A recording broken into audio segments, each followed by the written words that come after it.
I had a taco salad inside of a hard shell taco bowl. Taco salad inside of a hard shell taco bowl. I got you. It's like one huge tortilla chip. I mean, but like, I feel like, don't you feel like there's a huge difference? Because like the world changed a lot and continues to change. Yes. But the launch of like the mainstream adoption of the internet is like a moment in time that you like can't go back through. I feel like there's a huge difference between people who got the internet partway through their lives and people who were born into a world where like they had the internet right away. What do you think the difference is? Well, I don't mean like, what are you popping here, brother? Cells or souls. Oh, runes. Yeah. Well, I mean, so you're saying people who grew up with no internet, then got internet, are different than people who were just born into it. Yeah, well, I think that there's natural differences in like your personality as a result of that, I guess is what I would say. I don't know what the differences are necessarily. Yeah. But I think like, okay, but just can you just relax? We're having a conversation here. Are we going to the round table hold or are we soloing Margot? No, I'm leveling up real quick. Okay, maybe she's just talking to me. Okay. All right. Yeah, I mean, what do you? I just feel like that's like a generational divide. Is like, did you have a childhood of some noticeable length before the internet existed for you, at least?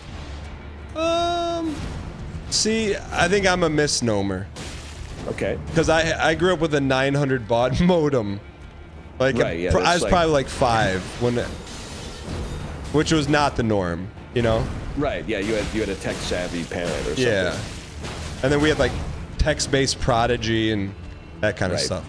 But BBS, you were playing MUDs on the Usenet. I understand. Nah, I never did that. That's come on. That's nerd stuff. Yeah, no, that's something Mathis would have done. But you're probably right, honestly. But yeah, I mean, like I remember using that stuff and feeling like out of place. Like I'd go to school and like these kids have no idea, you know, the pogs that are out there. I mean, we were still learning typing in school when I was in the 9th grade. But you're already cranking out manifestos at that point. I could type faster than my teacher in the 9th grade. What was the message board that you met Josh on? NeoGaf? It was not Neo. Don't put that evil on me. Again, I'm not just throwing stuff out there.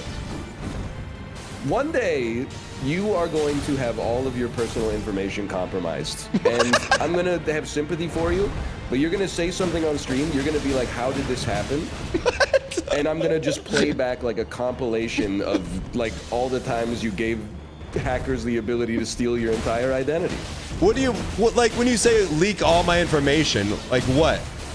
I don't know, like the password to a single account that contains all the information they need to get into all your other accounts. Well, you think I would leak that? I think accidents happen. But you're saying I'm negligent enough to make that happen? Yeah. What? If not for yourself, then for someone else. Didn't you post your address on Twitter one time? No. Why in chat if you think I'm that negligent, and in chat if no? I was in a hotel with Kate, and I opened up Twitter, and I was like, Dan just posted an envelope on Twitter with his address on it. And then like a minute later, the tweet got deleted, and I was like, what is this guy doing? Welcome, Brandon. I don't remember that. I mean, like, this is crazy. You got to be careful out there a little bit. Didn't you I'm leak? Probably a little paranoid, but like. Didn't you leak your IP in Minecraft once? I thought that I did, because people in chat were like, press F6 or something, and then like a bunch of decimal point numbers came up on the screen, and I was like, any one of those could be the IP. You deleted the VOD? Yeah, because I asked chat. I was like, did my IP show? And then people were like, yes, delete VOD. And then I deleted the VOD, and people were like, oh, he deleted the VOD. I was going to watch that later. And I'm like, you're the one who told me to delete it, man.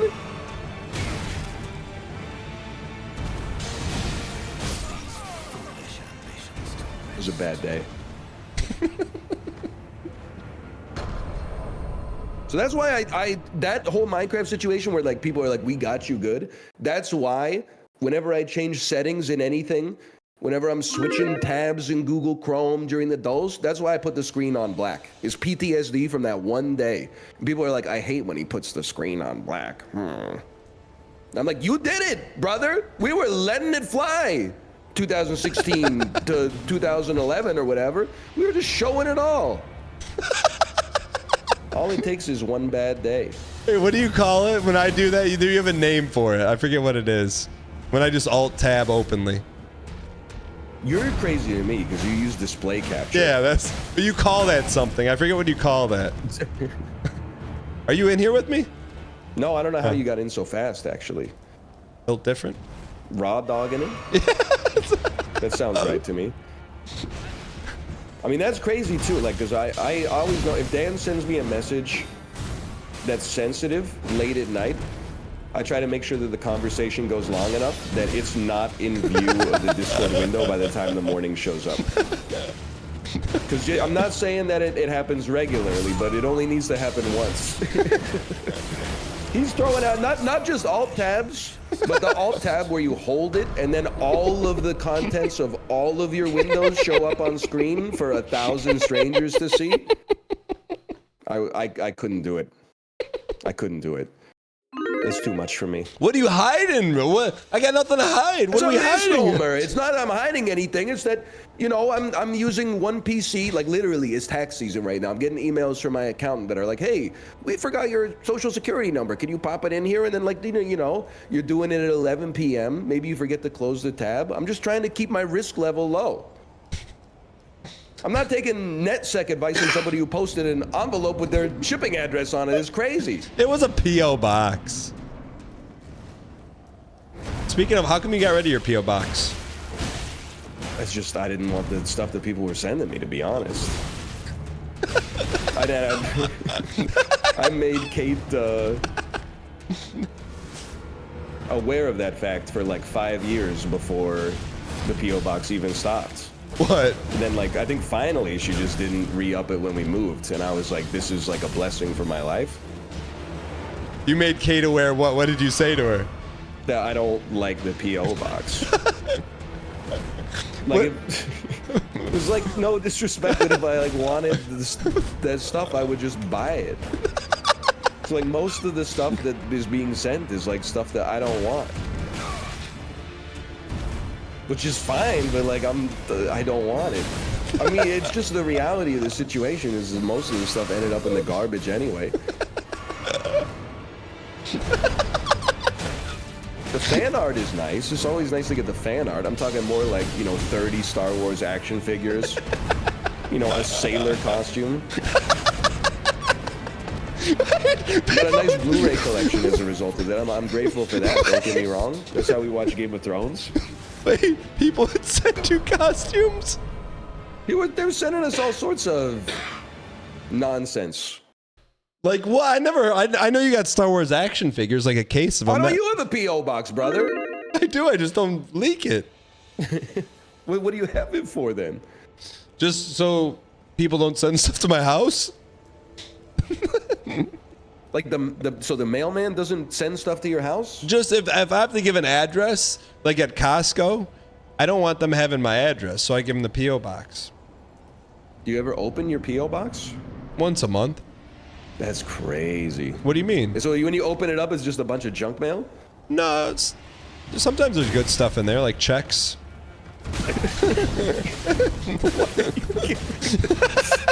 Why are the checks coming to the P.O. box, man? Because for a while I had my insurance on double pay or auto pay. And then they one day, like, normally I just throw all the insurance stuff in the garbage. I'm like, I'm going to open this one. And it was like a refund check. It's like, you've been double paying us. You never get those checks every now and then?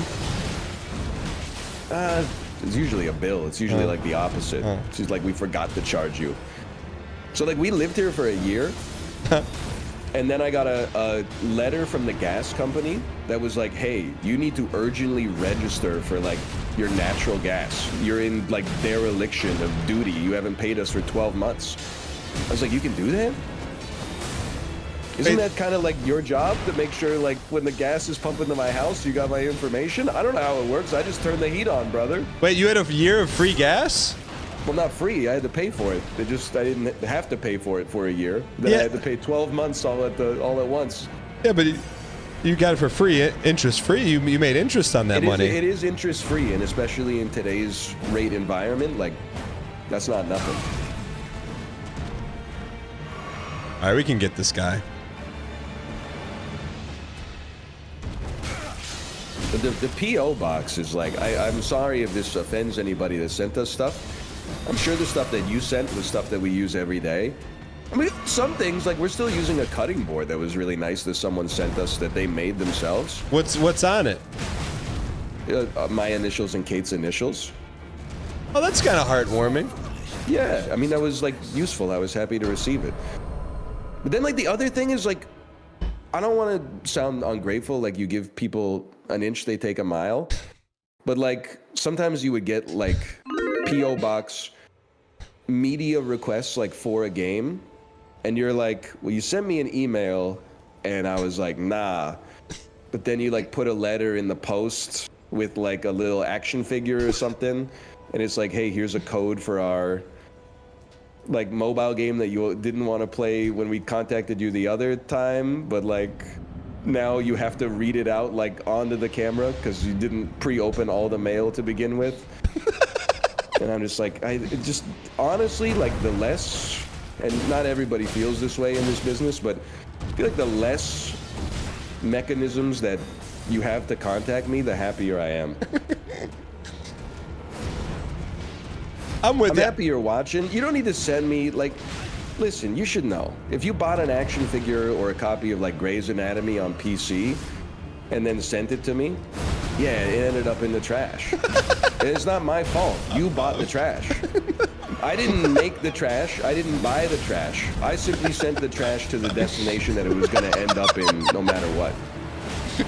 Well, why would someone send you a copy of that game? Because it's like it's an inside joke that I played it in 2011 and never finished it. But what would behoove someone to then take that joke and make it physically manifest? Well, I imagine they thought it was funny. And that's why it was annoying, because then you do the P.O. Box video where you open it up, and then people would be like, haha, I'm going to do the same freaking thing. So then the next time you do the P.O. Box, you got like 8 of them. Wait, are there any of your P.O. Box videos with you, like, cringing or saying something rude in them? I have no idea, because I've released like 12,000 videos.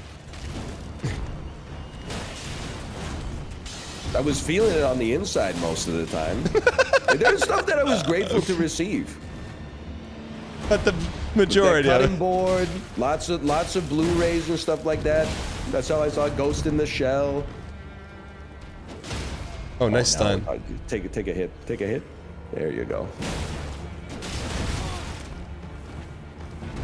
No, I appreciate the letters and stuff, but like when a game company sends me like cologne and a USB drive and a XXL t-shirt, you're like, I just don't. Just save your money. Save your time and your money. You know what I think? I'm like, I much would have rather you save that money and paid me more in the sponsorship.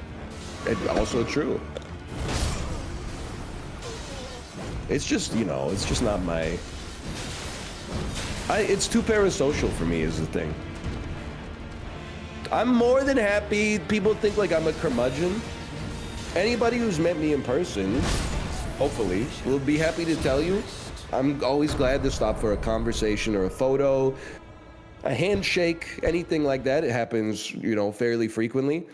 But I don't want to do like a P.O. box unboxing of like, hey, remember that time you talked about this thing on stream? Here's a reference to it. And I'm like, why don't you leave the jokes to me, buddy?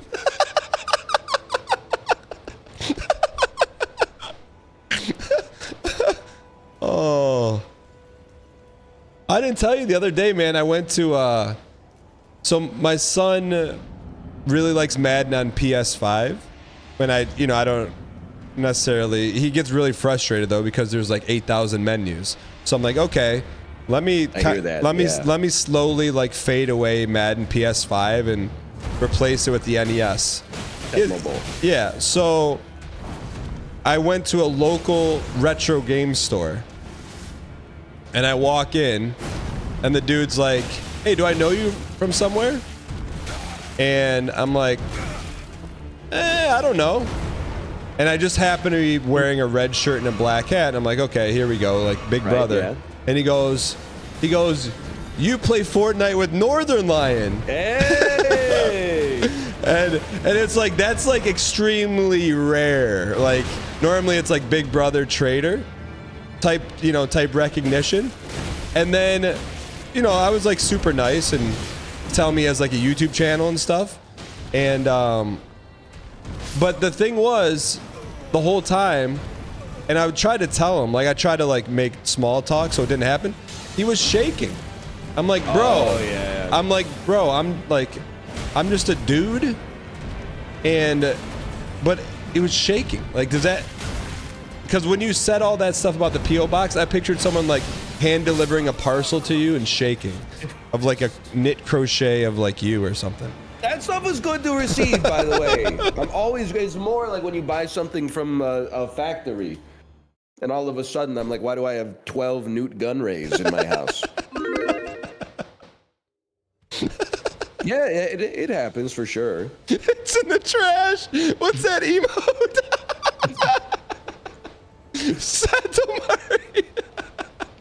Satomari.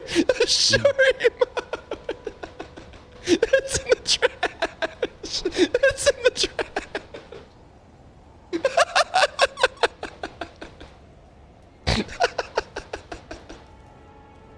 I have no idea, man. I have no clue. Someone in your chat said you threw that right in the trash.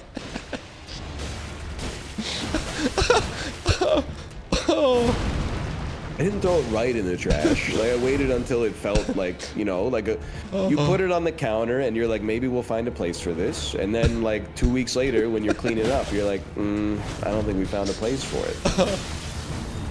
Well, what am I like? I don't think people, to be honest, I mean, obviously this is a biased take as I'm the streamer in question, but I don't think people like really give you the good grace to put themselves in your shoes. What am I supposed to do? Have a room in my house that's dedicated to me? This is weird, bro. I don't want to walk into a shrine of like chibi art of myself every day. That's not the vibe I'm trying to put out when I'm having other parents over for like dinner parties and stuff like that. It's weird. I think you're probably the most normal streamer in the planet. I'm realizing that. You ever go to a convention and talk to someone who brags about a room they have with nothing but chippy art of themselves? You saying that while your body just fell off the cliff was so funny to me. Sir Soyeet has fallen. It's just not my tempo. Mad Dog, thank you so much, man. I appreciate it. The things you do for love, though, right? Oh man. Speaking of which, I was talking to my wife about this, and we're trying to figure out what the. Apologies if this is a sensitive subject, by the way. Why are you messaging me stuff like, "Hey, help! My wife's getting serious about the Disney cruise. What should I tell her?" I told you my honest opinion. I was like, if you go on the cruise, you'll probably have a great time. Thank you. What do you mean? Like I said that because I'm like starting to panic. I'm like, this thing could actually happen. Yeah, why? What's the problem if it happens? Because that's everything I stand against. I'm not going on something that I constantly make fun of you for. I see your point. It puts you on the rhetorical back foot. Yes. I can understand that, yeah. And it's like every day she's dropping little breadcrumbs. And I'm like, how do I get out of this thing? Well, first off, you're asking the wrong guy. Because I'm into the thing. So how would I know how to get out of it? They have given 1,200. So what I did, what my method to combat this is like, okay, make it as good as possible. So I go, hey Ryan, I go, if we go on a Disney cruise out of X, Y, and Z, do you want to go? He's like, nah. I'm like, well, you have to work on the the honesty of the phrasing, in my opinion. That's what you said. That's what you Do said. you want to meet me in city then? And I said, nah, bro, we just got back from there, and it's a much longer trip for us, which is extremely true. But you didn't even run it by Kate. What if Kate wanted to go? We go on enough cruises. We don't need to add another one to the repertoire. Kate.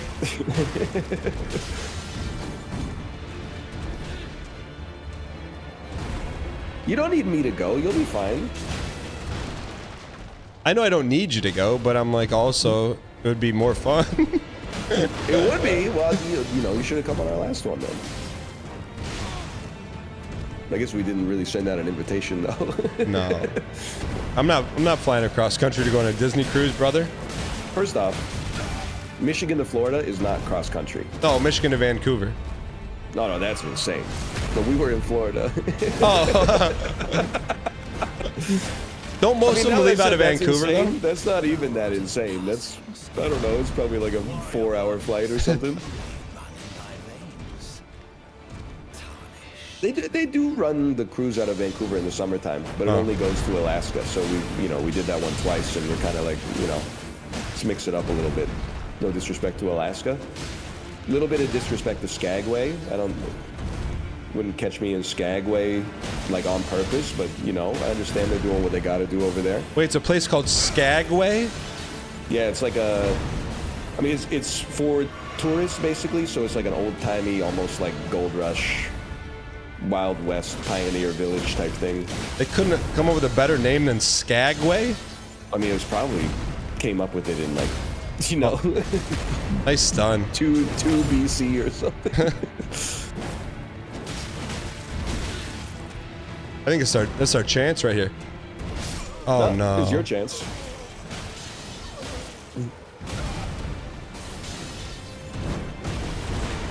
It is a pain in the butt to get to Florida though from the West Coast. Really? You don't have a straight shot? We have one straight shot a week. So if you're not going on that day, tough luck. We went down on that day on the straight shot. I think no problem. And then maybe we had a connection on the way down, but it wasn't bad. We had the direct flight on the way back, but there were thunderstorms because it's Florida, so they canceled our flight and put us on one with a layover the next day. And I gotta tell you, waking up with a 3-year-old at 7 a.m. Eastern time, because you've been in Florida for a week, and then not getting that 3-year-old to bed until like 1 a.m. Pacific time.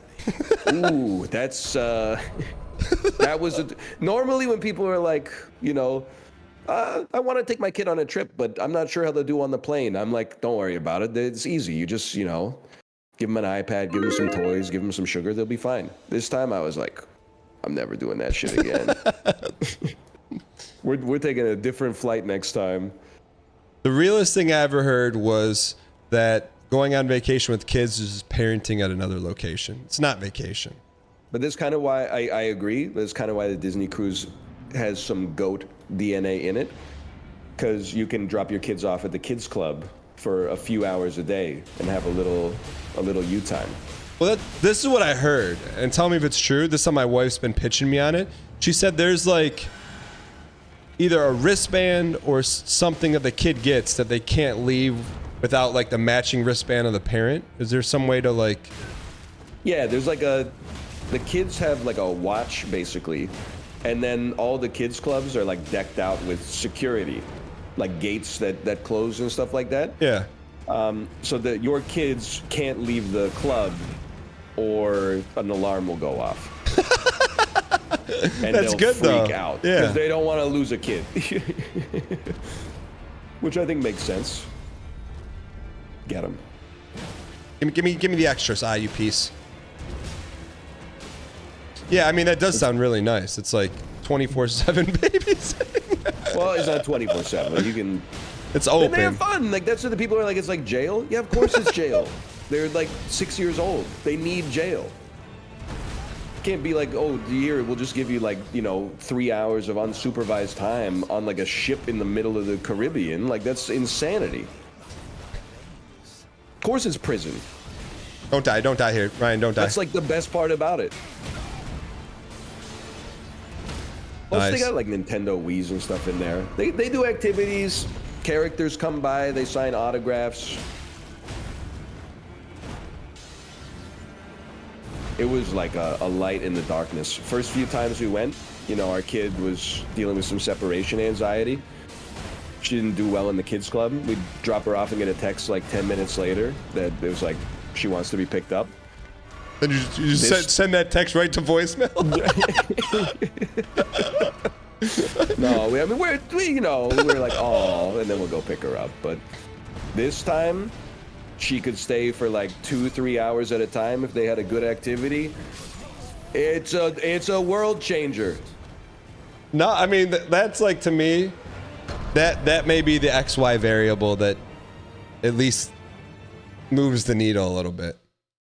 Especially, I think for you guys, it would be a little even easier because A, 2 of your kids are a little older, and B, because your youngest would have siblings there, it might be a little easier for her to adjust. Yeah, it's like you're just somewhere with a bunch of large furry animals playing games and stuff, but not scary because your brothers are there with you. Exactly. I got you. And you're like, nothing could ever happen to me. My 6-year-old brother will. There's some truth to it, but also, like, as an adult, it's a funny thought. It's like me as a kid when I was home alone. I was like, oh, if someone breaks in, don't worry, the cat's got it. No sweat.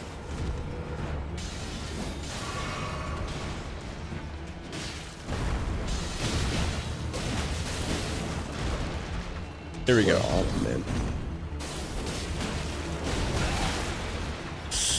I'm dead. I'm dead. I was just mashing, to be honest. That wasn't a serious attempt. I appreciate that. Yeah. Thank you. Are there I would Pelotons on the recommend Disney it, cruise? So I think I told you this before. They have the bikes you clip into. Mm-hmm. You can only use them during like their spin sessions. Otherwise, they all get piled up in a corner.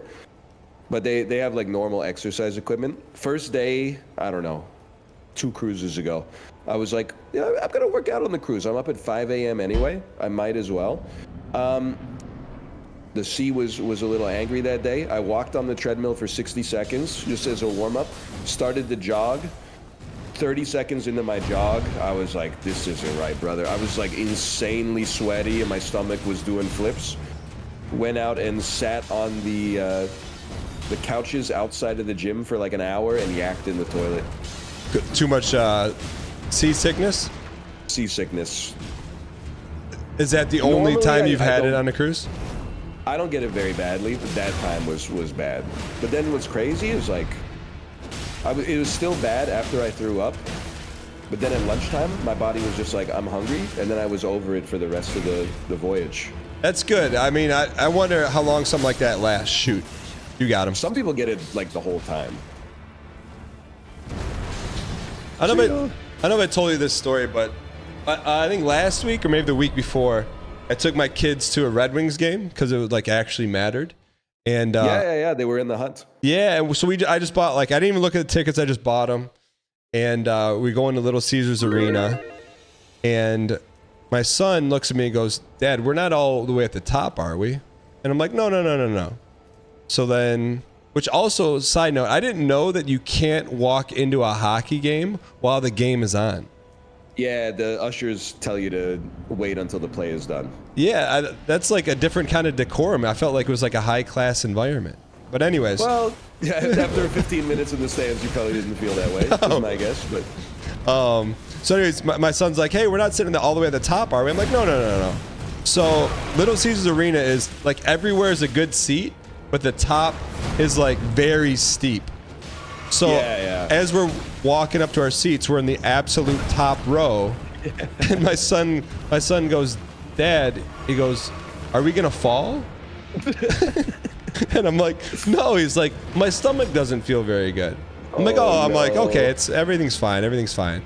So then we make it through like the second period, and my son's like, can we go home? I'm like, sure, no problem, because I don't like the Red Wings at all, but he does. So I'm like, okay, we'll go.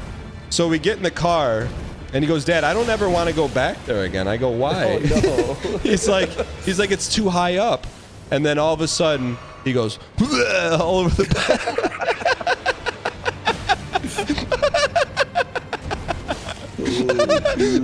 All over the back seat.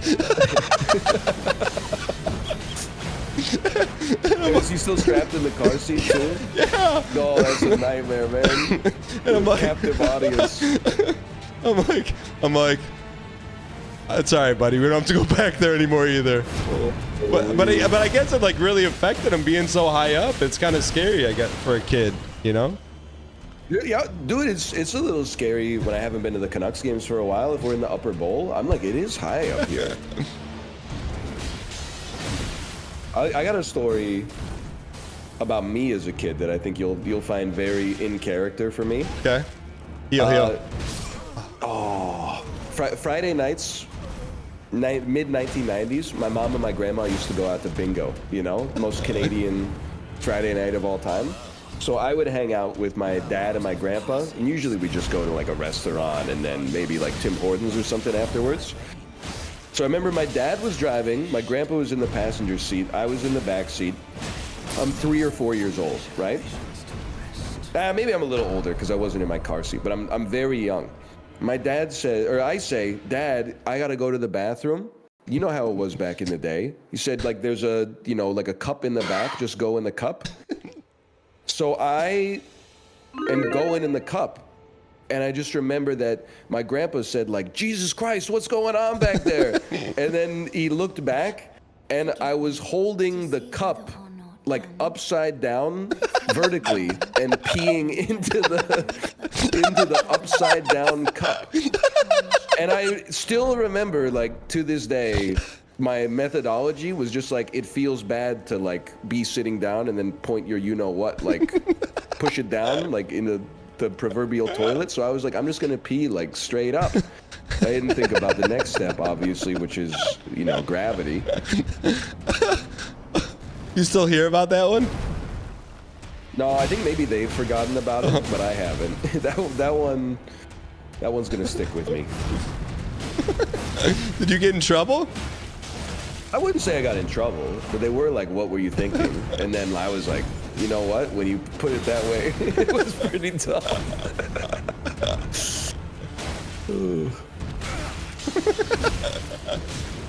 I also remember one time we were going fishing, same group of guys. And we had the boat attached to my grandpa's trailer hitch on his pickup truck. We started going up a big hill, like a few miles away from our house, and I just hear thunk. And I look out the back window, and I'm like, Dad, Grandpa, the boat is rolling down the hill. And they went, what? And then he threw it in park, and they both got out and like sprinted and grabbed the, whatever you call the front of the boat, and just held it so that it didn't roll all the way down. Like, to this day, I don't know how much physical strength that must have taken. And it turns out my grandpa had put it on the trailer hitch, but he didn't like lock it. So as soon as we hit any sort of elevation, it just slipped off and started rolling away. Dude, kids do say the darndest things. So a week later, I took my son to WWE SmackDown. Yeah, and I'll save you the particulars, but there's these two dudes and they're like fighting on the top rope. They're punching each other back and forth, and one gets like suplexed off the top rope and slams on his back, and he didn't move for a minute. My son puts both his hands over his eyes and he looks at me and goes, Dad, is he dead?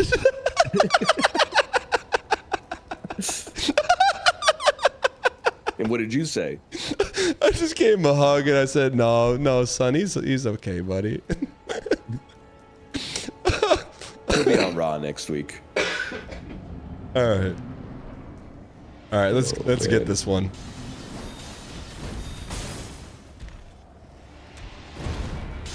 Oh. Also remember, I was losing it. Like, my kid is trying to get me canceled or something. Chad will remember this better than me. She was down here in my office while I was streaming. We were just like having a fun conversation. And then out of nowhere, she said, like, do your Mexican voice.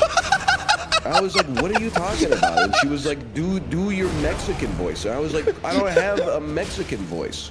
Like, I feel like she's trying to put out like a cultural hit on me or something. That's what she said, talk like Jose. I was like, what is the... People who don't have kids are going to be like, oh, he must have a character called Jose that he does at home all the time to make his daughter laugh. And I'm like, I don't even know what she's talking about, man. What's she talking about? I have no idea. I think she just wanted me to say like, no way Jose or something like that. But then like people like with, well, I wouldn't even say people without kids, but lots of people are like, oh, if you hear a kid say it, imagine what they're talking about at home. I'm like, at home, nobody's mentioning Jose at all, man. I don't know where all this Jose stuff came from. Bro, when she hits you with the Mr. Toshi bit, then you know she's coming after the throne. Oh.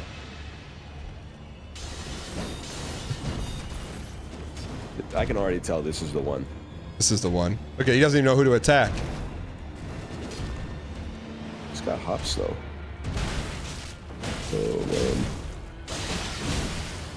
They're funny though. Alright, phase 2. Alright, here we go.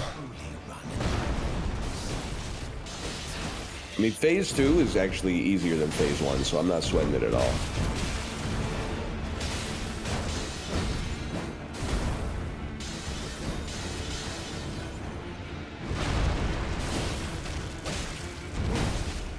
Dude, I got him on a string. All right, I'm tapped out. No flasks? No. Nice stun. I hear that.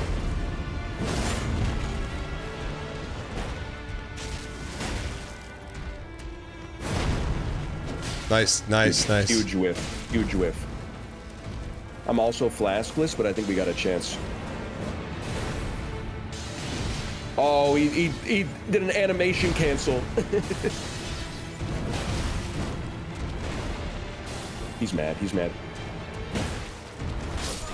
I kind of left you out to dry there. No. I pop 2 urgent heals. Take him.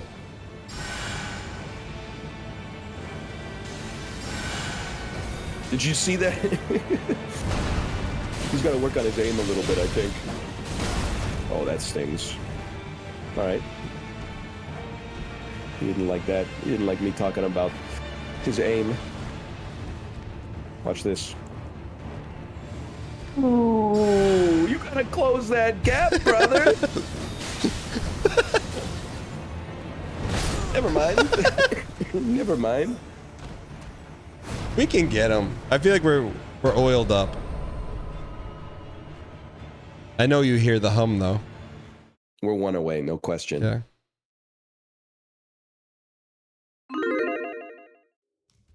Oh. Well oiled, sir. Well oiled.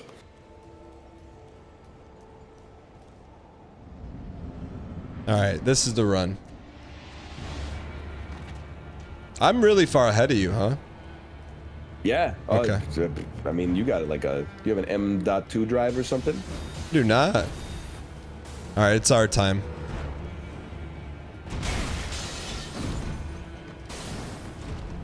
Dude, I've been loving the A7 FL content, by the way. There's something so charming about like an independent sports league. You know, they're playing at a local high school field, full tackle football, no helmets, no pads. None of them are getting paid. It's like there's like for the love of the game. Labor of love it has to be to play tackle football with no pads for free. Like that's. You got to be a true believer, man. They do a nice job. It's like before I signed the deal, I'm like, let's try one and see if it's fun. And I'm like, okay, this is actually really entertaining and fun to watch. It is. Yeah.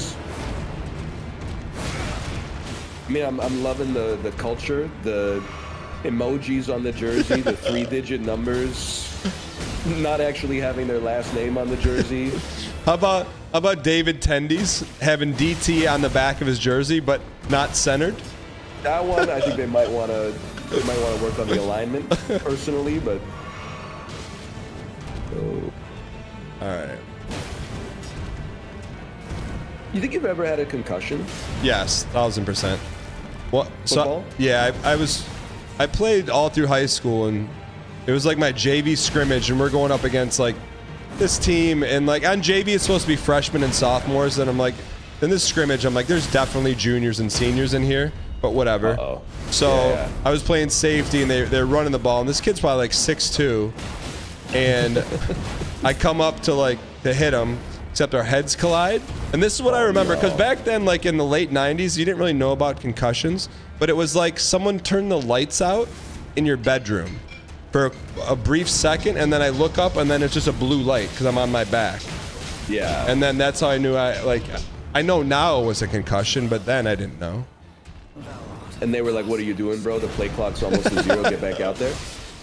No, the coach was good enough to know to pull me out, but we had these things inside the helmets. They're called bladders, and there were these like picture like Young Frankenstein. You know that metal bowl they put on top of your head? Yes. That's what it is, but it's just filled with air. And they don't do that anymore.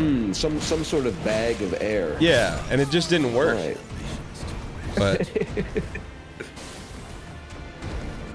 But I was thinking about it because I don't think that I've ever had a concussion. Like, I think I would know. But there's definitely lots of times that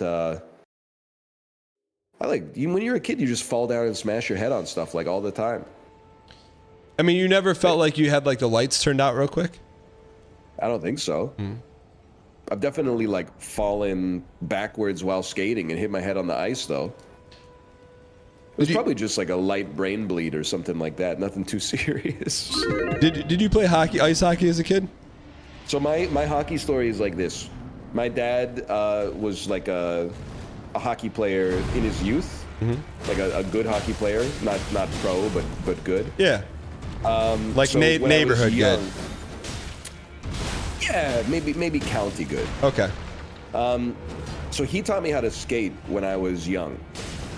So I was like a pretty good skater, like age 3 to 8 or whatever, but I just didn't have that much interest in playing hockey. Then the spring break of 2nd grade, he was like, well, you already know how to skate.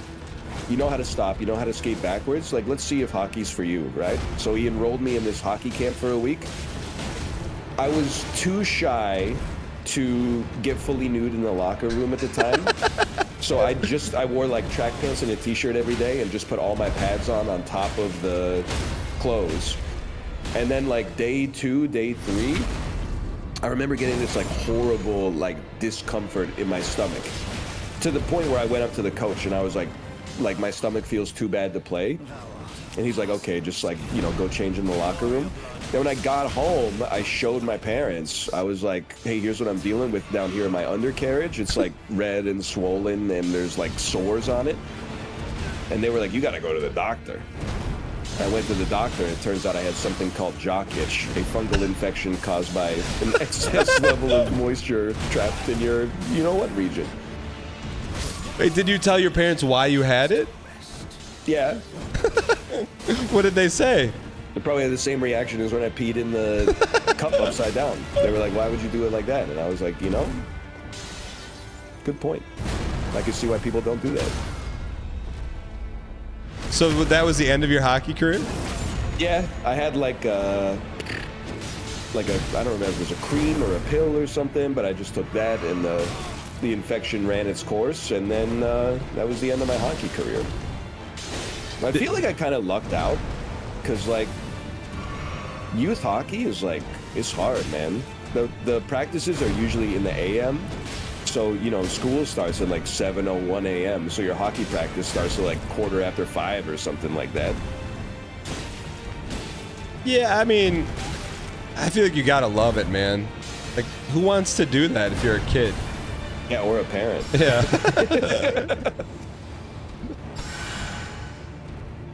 At least with baseball, you just show up at the field at 6 p.m. or something like that. Yeah. Come on, man.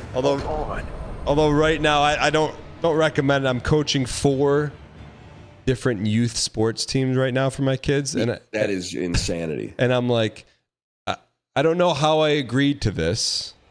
Or So you got basketball. No, I got 2 baseballs and 2 flag football teams. So my sons are on different teams. Oh, I see. Yeah, this basketball season's over. Yeah, but I'm like, you know what? If I'm gonna do this, so next time I won't do this. But since we're gonna do this, is to go all the way. So this morning, I called a few parents at 7 a.m. I'm like, hey, you never sent me your kid's walk-up song. So this morning, I spent my morning setting up this iPad app. It's called like Walk Up DJ, so that my 7 and 8-year-old baseball team, when they go to walk up to their first at bats today, there's a wide range of songs between "Let's Get It Started," Slim Shady, and the Final Countdown. So when they walk up, they're gonna have some fun. Dude, that is sick though. I would have died to have a walk-up song in minor league baseball, or not even minor league. Yeah, I'm like baseball. Little League. Yeah, I'm like, bro, could you imagine? It's like your walk-up song when you were a kid, you played it in your head, you know? But there's this kid on our team. He's like, I would call him like a little husky. He's gonna be our 4 or 5 hitter. But he requested this. Hit a home run every time. He requested this song. I never heard it before, but everyone's heard it. It's called like Someone in Timmy Trumpet. Have you ever heard that song before? No. I guarantee you've heard it before. Like, it's played at baseball songs all the time. You just don't know what it's called. Yeah, Narcos. It's Narcos. You guys ever heard that? And I'm like, I don't think I know it, man. I guarantee I'll send it to you on Discord. But anyways, I'm like, this is going to be the theme song of the summer now, all because of our number 5 hitter, you know? Dude, kids sports are so funny too because they grow at like such different ages or different rates. I remember like our baseball team was always trash because it was made up of like the kids who were in between catchments for the other schools. What's a catchment? So it was like, you know, you go to X school if you live in this postal code. I got you. Like within these. So we were always made up of like the kind of, I don't know. Leftovers? Yeah. Yeah. But when I was like 9 and 10, I was 10. We had a 9-year-old on our team who must have been like 5'6", like 140 or something like that. I just remember the dude would literally, for the baseball game, not the practice, but the game, he would bring a 2-liter of Pepsi and drink the whole thing himself, like on the bench throughout the game.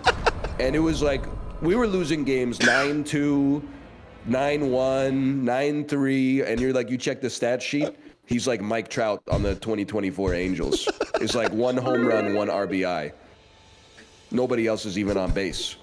So please tell me then that's when you started emulating him? At that point, I was probably drinking 2 liters a day, but I was doing it spread out. My parents were giving me water. How am I supposed to get the kind of glycogen production to hit a dinger? I'm 4'7", 92 pounds, and I'm drinking water? I don't know where the food education was when we were kids, but I remember being a freshman going to football camp, like running until we puked, and then we'd go to 7-Eleven and get like a epic big gulp just filled with pop, and we would just chug it after practice. And Yeah, it's like, it's kind of disgusting. but it's like we didn't know any different. Like there were no food pyramid or any of that kind of stuff. I was talking about it with Chad, and I'm like, my toxic parenting trait, if I have one, is I'll drop my daughter off at like an hour-long activity with no water bottle sometimes. Like, I'd rather she have the water, but if we're like late getting out the door, like, screw it. She can just be thirsty for an hour. Like, I remember when I was a kid, and I think this is bad, just to be clear, not a thing that's admirable, but you'd have like 9th grade gym class. You'd have 30 like teenage boys exercising full tilt for 72 minutes straight. Like, go into the weight room, just doing like 12 sets of preacher curls with the heaviest weight you could get. Nothing else for your whole body. And then no water at all. Or you got like a little water fountain. You walk up and take a sip, and the person behind you is like, 1, 2, 3, save some for me. Like, you would work out for an hour and a half and get like an ounce of water. It's crazy. How are we alive? Nowadays, they look at you like you're insane if you send your kid to like art class without a water bottle. Like, she forgot her water bottle today. Okay. You got cups, you got taps. Like, she's gonna be fine. Don't sweat it, man. I'm somewhere in between. Like, I'm with you for sporting activities. I think you need a water bottle.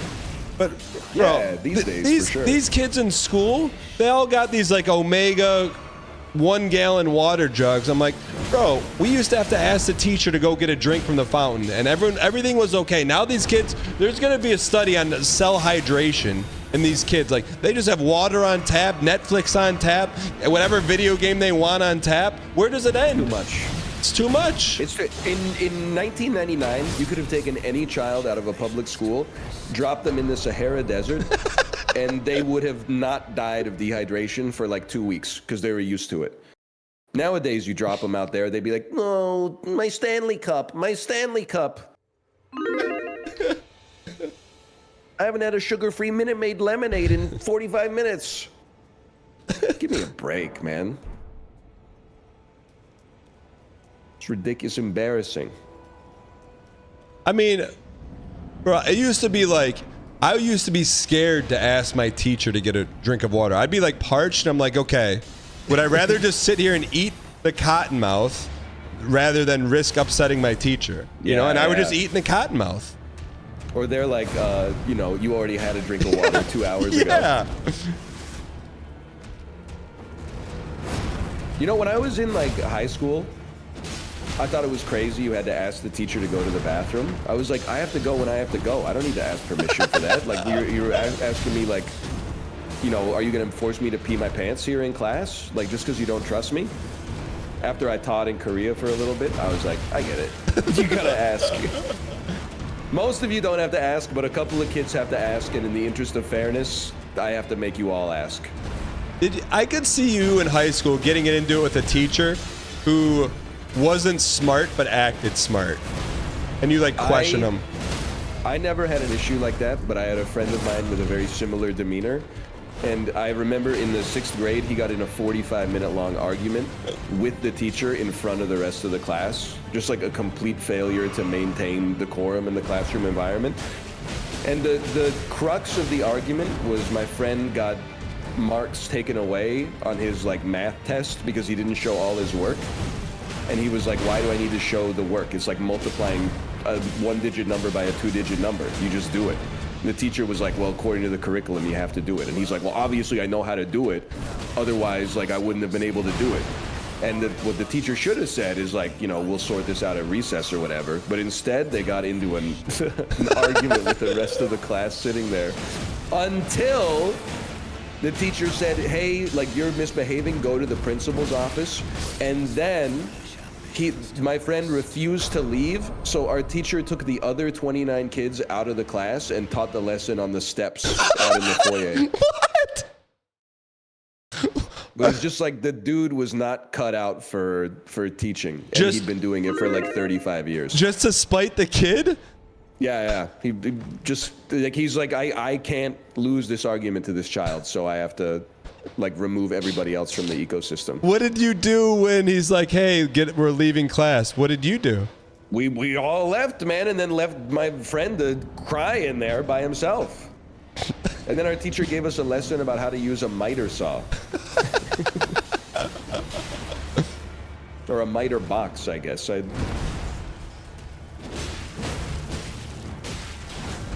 That's wild. I can't believe you never got into it with the teacher. Not really, no. I was talking about it yesterday.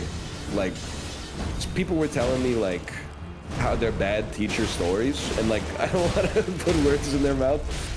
But maybe you would feel the same way as someone who taught for a little bit. All the stories, I was like, yeah, but what did you do to deserve it?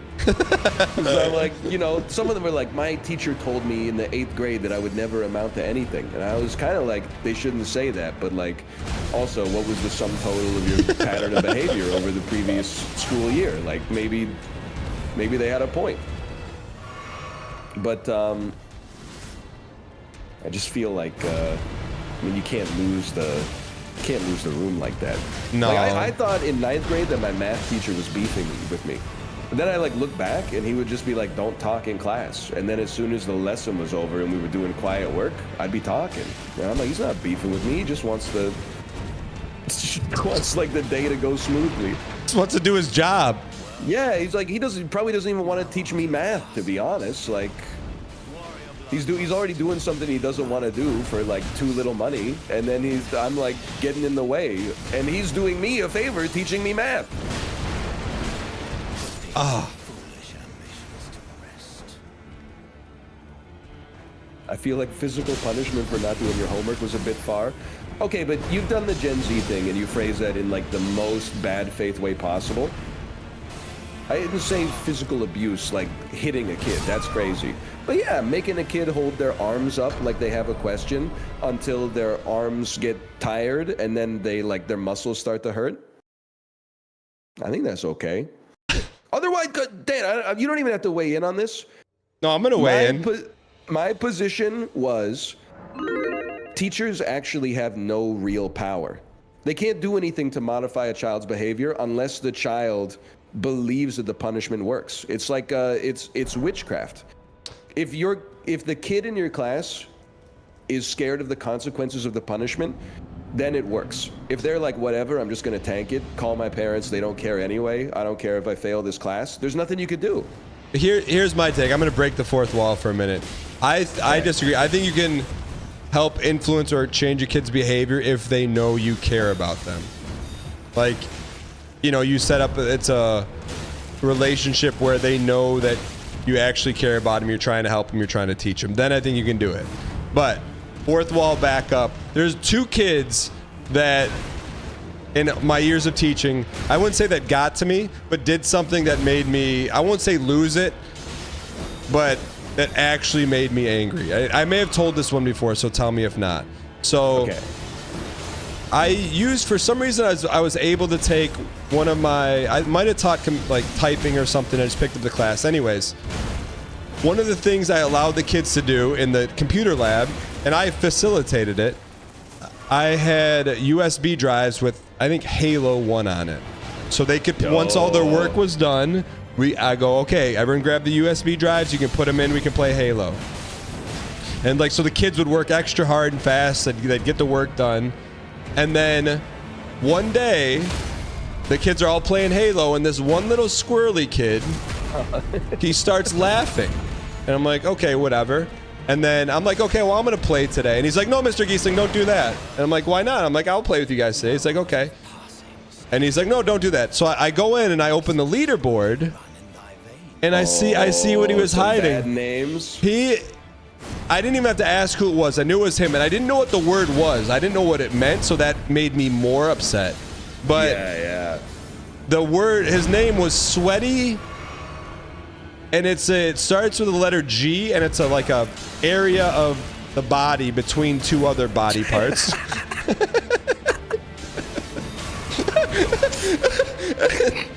You can say it's not a bad word. Oh, it's not. I mean, it's not a great word, but it's not a bad word. And I go, I don't know. Was it like sweaty gooch? Yes, that's Giesling or something. No, it was just without, my name wasn't on it. It was just that. I go, I don't know what sweaty this means, but you're gonna sweaty G yourself the rest of the year because we're not playing Halo. And I'm like, and I wanted everyone to play Halo the rest of the year, but I'm like, I can't back down on this now.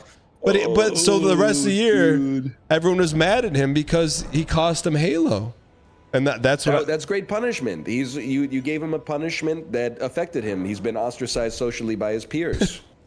But I admire that. It's very effective. And then the other time I got mad, I used to teach health class, and of course, like 9th grade health class, you got the segment where you have to teach like reproduction and all that kind of stuff. So I did the old like, hey, if you have questions and you're like maybe a little embarrassed to ask or you don't want to ask, like, dude, I know where this is going, and I have like the exact same story. So I have a shoebox, and I go, here's a piece of paper. If you have a question, just like you just write it on there. And like at this point, like I know all the kids' handwriting. I know who's who, and so I'm reading them, and like some of them are like, you know, they're legit questions, and then I read one, and it's in the kid's handwriting who's a class smart aleck. But so I started to get mad, but the question was, what is a CUN Oh, no. And so I read it, and I looked at him, and he didn't know it was his, but he had that twinkle in his eye, like he wanted me to say it. So I didn't say it, but I held him after class, and I just put it out. This is what I did. I sat him down. I didn't say a word. I opened up the piece of paper. I put it on his desk, and I had a 5-minute standoff with him. I didn't say a word. Oh, man. And then he looked at me and goes, "I'm sorry, Mr. Giesling." I said, "Come on, man. Why? Like, this is our one chance where it's like, you got to put that stuff away, man." But I still remember, those are 2 kids that I will always remember. That is really good. But anyways, did you have one of those? Yeah, I don't remember the story, but it was like exactly the same archetype. It was like the class clown put in a question that was like not okay. The teacher handled it differently though. She took the shoebox away. And you took all the learning away. It's the box of learning. I had a lot of good questions in there. I'm still looking for answers to, honestly.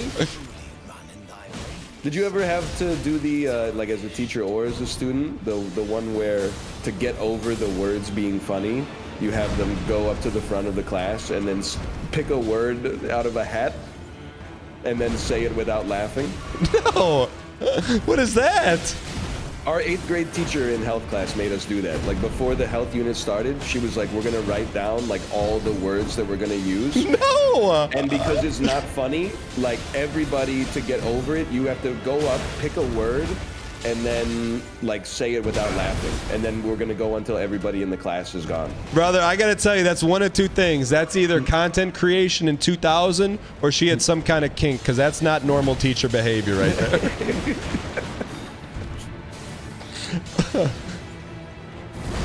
I mean, even to this day, I can't say some of the words without laughing. It's just unrealistic. When I was a health teacher, I tried to get, like, I wanted to answer the kids' questions, but I tried to get through that segment as fast as possible, man. No one wants to be there. Yeah. No, I don't want to do it. Well, The kids don't what want to. our teachers did and play like one of those health videos from like the 1970s. They're like, it's time to learn about reproductive behavior. Here's a man who died 30 years ago talking about sex, and then a video of a baby exploding out of a woman's vagina. What? Any questions? Any questions? Oh. I also remember, this is funny thinking back, my health teacher was also my gym teacher, which I'm sure is very common. Yeah. But he was definitely more of a gym teacher than a health teacher. And when he was teaching us nutrition, he was like, you know, I see lots of like fat kids in school these days. And you know what it is? Like all these kids get French fries for lunch every single day, and they dip their French fries in ketchup. You know what ketchup is made of? And we were all like, tomatoes? And then he was like, sugar is made of sugar. And he's like, never, basically the lesson of the day was don't eat ketchup. I was like, even in 9th grade, I was like, what is this dude talking about, man? You got to think, though, in the hierarchy of teaching jobs, gym teacher sits on top of the mountain.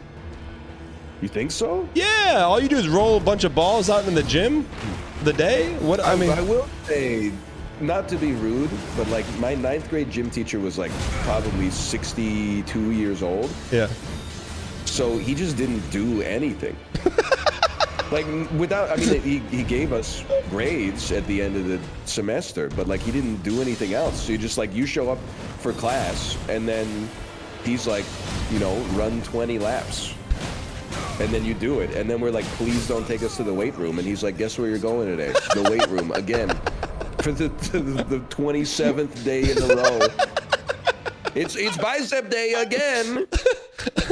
Dude, the weight room didn't even have a squat rack, man. It just had like preacher curl benches, flat benches, and then like the plate with the string that's attached to a rod so you can do like the forearm twists. Yeah, I remember those. Insanity, man. I also remember, I probably told you this before. I've definitely told chat this before. But first day of 9th grade, my bus arrives late to school. Period 1, class 1, day 1 of high school. No. Right?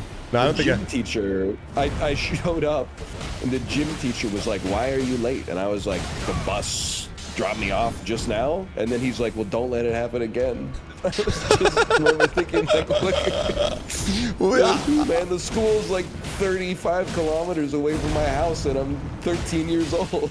How did you not say something? I know. Because it's like the most intimidating environment, right? There's like half the kids from your 8th grade class, and then a bunch of like others from the other half of the island you've never seen before, except at like sporting events and stuff like that. How many miles is 35 kilometers?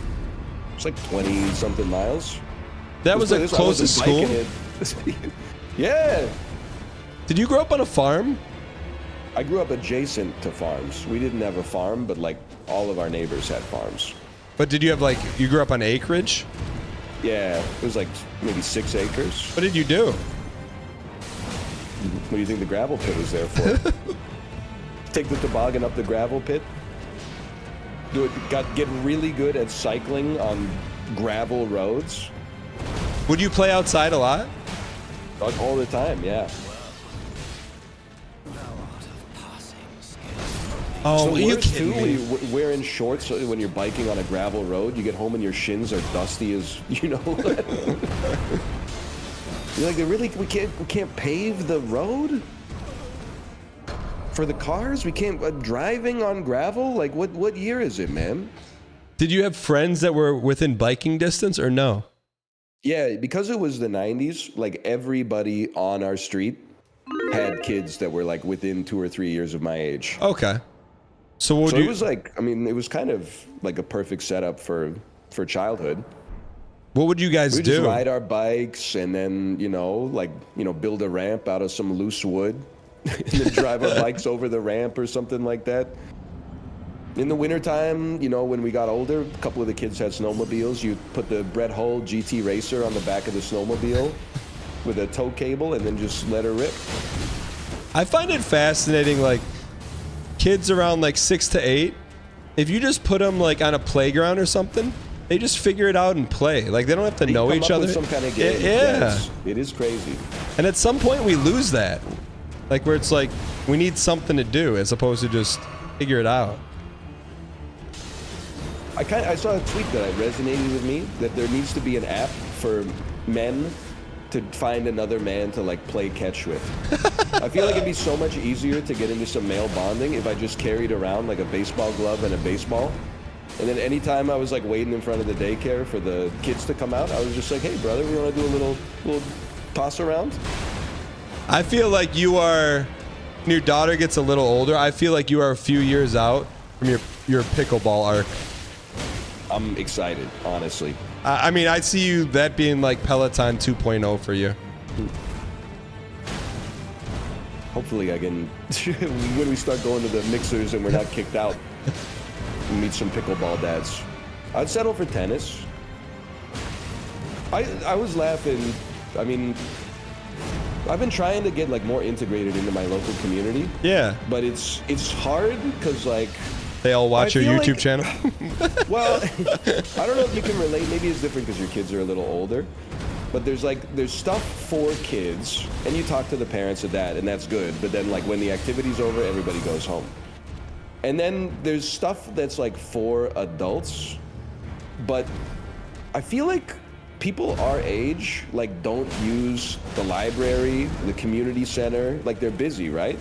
So the scheduling for all of it is determined by like the senior citizens who find themselves on like the executive committee. Yeah. Like there was a club I wanted to join, and I was like, I didn't get a chance last year because we were swamped, but I was like, this year I can make the time for it. They're like, okay, the introductory sessions, there's 3 of them and it's free. I was like, great, when is it? They were like Thursday, Friday, Saturday, 11 a.m. to 1 p.m. I was like, I'm taking back my application. I can't do it. Are you insane? Thursday at 11 a.m.? You know, like, and they're always like, we don't understand why like young people don't join up on this club. And I'm like, because they're at work, you freaking idiot. What, You gotta run this stuff Friday nights, Saturday afternoons, Sunday afternoons. What was the vertical of interest of the class? The vertical of interest. Like, I don't want you to tell me the exact class you're going to take because then someone will find you. No, it was like a sport. Oh, cool. I'll tell you this. Like, the gold standard I'm the gold standard. The unicorn, as a parent with kids, is like if you can find a couple who have a kid or kids around the same age as yours, and the kids get along, and the parents are cool. That's like unicorn. Because like sometimes you just settle for, okay, our kids get along, but the dad's resident sleeper. But we got a couple like that for sure. But it's tough too because people get busy, you know. Yeah. And then like we'll go to a play date. The play date starts at like 2. Maybe you have a glass or 2 of wine, and then all of a sudden, you know, you're like, well, it's time to go. 6:15 is bedtime. You're like, I thought we were just getting it started, but oh right, I forgot we have kids. Look, I'm not always just brutally honest. I'm gonna be brutally honest. My kids in the upcoming next week have like Wednesday and Thursday off, and like when my when my wife told me that, it was like, bro, it's like it was the equivalent of I'm just being honest. Ben Affleck, Dunkin' Donuts. Yes. And I love my kids, but I'm like, man, that Monday through Friday, that 9 a.m. to 2 p.m. time slot, that is like, it's precious. Yes. And yeah, we'll do something fun. You know, maybe I'll take some time off, but it's like, bro, that's what the weekends are for. It's nice, like, to have the opportunity to vent about it a little bit. Yeah, for sure. I mean, like, I don't know if you find this. Maybe you keep it a little bit more impersonal on stream, but whenever I talk about it in chat, it's always like people my age without kids that are like, you know, r/no kids. Yeah, and I'm like, I do enjoy spending time with my kids, but like also I got stuff to do. Like I got stuff to do. I need like a little bit of me time. Not even much, just like, I don't even know, like 45 to 90 minutes a day would go crazy. But then also, like, I got stuff to do that I like need to focus on from time to time. It's hard to do when you're also taking care of like a 3-year-old. And then people without kids are like, if I had a kid, I would simply cherish every single moment of our time together. I'm like, well, you don't. So if that changes, let me know if you still feel the same way in 4.5 years. I wouldn't even call it me time. I would just call it like semi-quiet time. You know, it's not like when because I think when you call it me time, people think like you're kicking back in the leather recliner sipping on like an IPA. That's not the me time we're talking about, brother. Sometimes just read my emails. I'm just paying the bills, man. Exactly. Like it's gotta get paid, bro. So like yesterday was a good example. Like Kate's been studying chess a little bit. Like she's been on the chess grind. So we were playing a game of chess and like, you know, going through a little bit of instructions so I could help her along a little bit. And like after every move, our daughter's like, that's not the rules of the game. That's not the rules. And then she would like pull half the pieces off the board and put like a cat toy on the board and be like, this is the palm tree. If you win, you get the palm tree. And like, I'm like, can we just talk for like a minute? Just relax.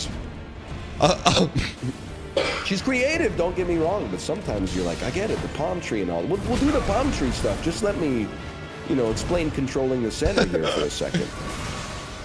I'd say the biggest thing I've learned, it's definitely Ben Affleck meme, but when my kids are home from school, I've just now literally, I waved the white flag about talking to my wife about anything, like of, you know, any kind of importance.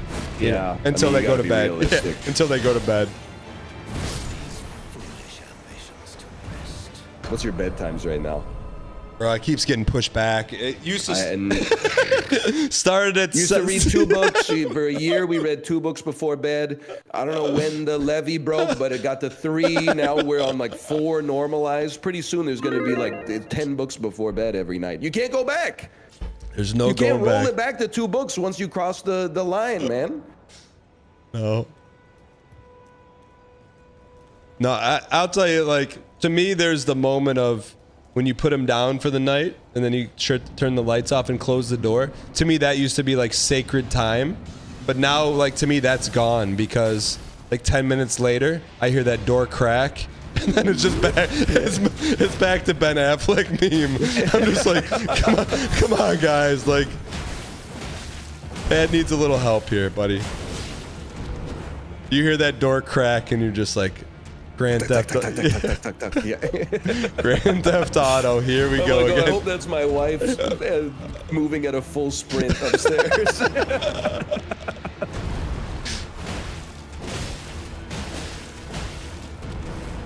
And that's the thing, like people hear this and they're like, man, these guys don't like their kids. No, we love our kids, but this is what they're not going to tell you on r/parenting. This is the real stuff. Yeah. Because as soon as you say it, you're like, you don't want people to think you're a bad parent. No. But there's some honest venting there. That's like that. There was. So do you know who Jeff Gerstmann is? No. Also, don't get hate here. GameSpot, ex-GameSpot, like co-founder of Giant Bomb. Okay. Didn't that go under? Well, yeah, like. Okay. I mean, I don't know all about that. It got bought by another entity, and then many people made an exodus to like do their own thing. It's honestly none of my business. But either way, Jeff Gerstmann was. I don't remember where he was talking about it, but he was like, "Thanks Nintendo for shutting down the Animal Crossing like Nintendo 3DS servers. Like my 4-year-old daughter loved to play it and like drink coffee and stuff like that." And then it got picked up by Dexerto. It was like, Dad is mad at Nintendo for like shutting down this game. And then all the replies on Twitter that aren't like, holy cow, that's not just a dad, that's Jeff Gerstmann. All the replies are like, well, it's too bad. It looks like he's going to have to find a way to have fun with his kid without video games. I'm like, the dude was just venting, man. Now it's like he's a bad dad because his kid plays video games? It doesn't make any sense. But I guess that's just Dexerto repliers. So, I mean, what are you expecting? But I guess you're actually going to have to watch your kids for once instead of just turning on Netflix. It's crazy, man. Oh. I mean, it was mostly ChatGPT. I'll give him that, but... How many bottles you got left? 0, but I got urgent heal in my pocket anyway.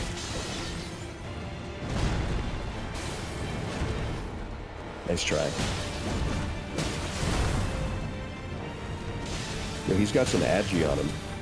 You see how he did that 180? Yeah. Looked like Alyssa Steamer. I get that. Who was your Tony Hawk's Pro Skater main, Dan? The guy with the black hoodie, I think Bob Burnquist. All I do is with the Burnquist? With the burn twist, I should say. No, the only thing I would do, whoever the guy is, where you could go up triangle and just keep riding the rails. That's what I was. Did he have the black hoodie? He's a street skater. I thought that was like Eric something. I don't know who it was. Chad Muska. Chad Muska was the guy doing the handstand. I mean, I'll fully admit, I was a Tony main personally, really? But yeah, because at first I like the vert stuff. So at first I was like, I'm gonna go vert, but I'm not gonna be Tony. I'm gonna be like Bucky Lassick or like Rune Glifberg instead. But then I'm like, bro, the 900 is iconic. Right down circle, right down circle. Then in Tony Hawk's Pro Skater 4, they added Rodney Mullen with the flat tricks. So you could get a manual and then you could press like square, square, and you do like a handstand kickflip and it would keep your combo going. Then you just peter out till you get to a downhill. Then all of a sudden it's like revert, manual, vert trick, revert, manual, flatland, flatland, flatland, jump, kickflip, reverse manual, flatland, flatland, square, triangle, square, square, square, triangle, square, square. Oh, man. The thing is, if I were talking to anyone else, I'd be like, you're just making up moves, but I know you just recited your actual move pattern when you played that game. Tell me that's not true. Tony Hawk's Pro Skater. Well, I mean, I was a Tony main, so usually I'd go to a map that had like a half pipe. You go up the first wall and you do the up X ollie, so you get like your combo started early. Then you do 900, press R2 when you hit the ground, so you do a revert. Manual until you hit the next side of the half pipe, 900. Rinse and repeat until you don't have the speed for the 900 anymore. And that's when you go like parallel to the lip, and then you start doing your grinds.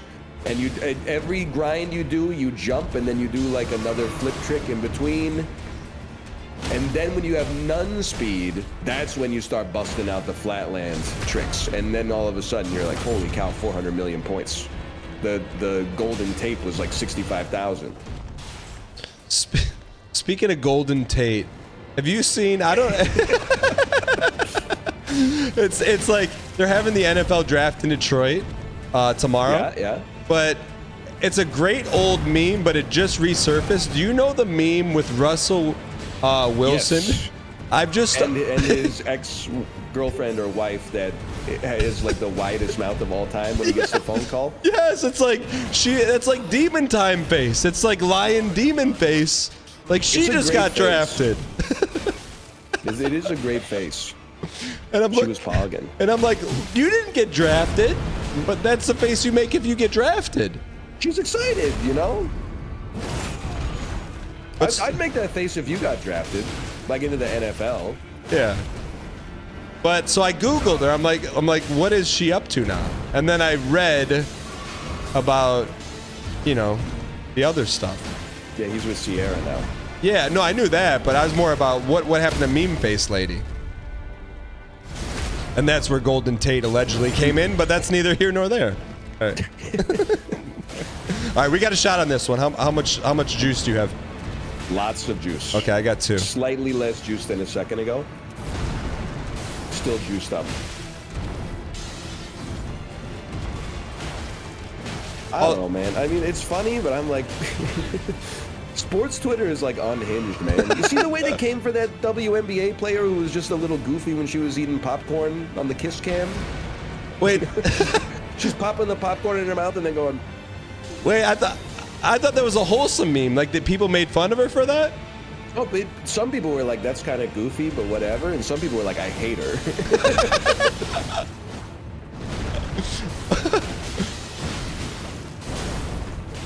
She's off the clock, man. Who cares if she's being a little goofy?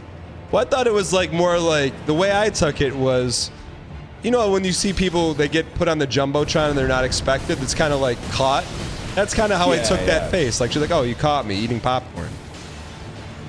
Look, she's being a little silly. She's being a little goofy with it. She's being a little crazy. What was she? Wasn't she just throwing it into her mouth? Well, she was making a face. She knows what she was doing. Get him out of here. Couple more hits. He's toast. He's toast. That's for me. Yo! This is not a flex, but I'm sure I'm going to speak for you too. I probably devoted 50% brain power to that fight the whole time. At most. Yeah. It was fun though. Dude, what a game, Elden Ring. Seamless co-op mod. Chat. It's a new way to play. And it works really well. It works better than most games. Yes. Which is crazy. I'm not just being rude. Like that's the truth. As I see it, at least. Chat, is there anything we need to do till we don't lose any progress? I guess just save it. You gotta dump all your stats into strength for sure. All right. I think I'm just gonna system. I think this. What would you do if I showed up? When we played this next, with a Giga Chad build, level 187, full godly plate of the whale, shooting blue laser beams out of my face. I mean, honestly, I'd probably look at it and make Pog face for sure. But I'm gonna put the heat on you as we wrap this up. I am 1000% down to play again, so I'm just gonna leave it up to your chat to ask you, Elden Ring co-op when? 100%, 100%. Oh, before you can quit, apparently I need to use the separation mist. Okay. But I want you to be able to see it, just in case the animation looks goofy. Okay, hold on. Where are you? You're in the... Yeah, okay.